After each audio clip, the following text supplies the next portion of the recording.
Hi guys, it's Scott, Florida Structural Group. We're here at Laurentians. We're actually here for part 2 of this project. If you remember, the first part is we shot in all the beach sand coming down. I think it was 17 loads of clean beach sand, which we'll show you once you get here. And here we're doing the pour slabs on grade, some restoration work. Thanks for checking us out.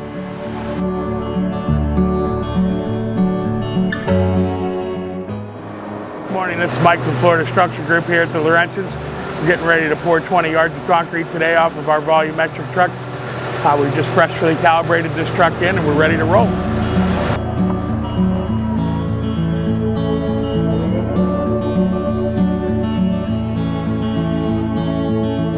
We're doing a pour here of concrete on the slabs on grade. We got some stairs, but I wanted to tell you a little bit about the helical piles we got installed here. So over here, we got 1, 2, 3, 4, and 5 helical piles. They're actually drilled into the ground, and then those support brackets are holding the slab up. So if and when it ever washes out due to the storm surge again, the slab won't settle.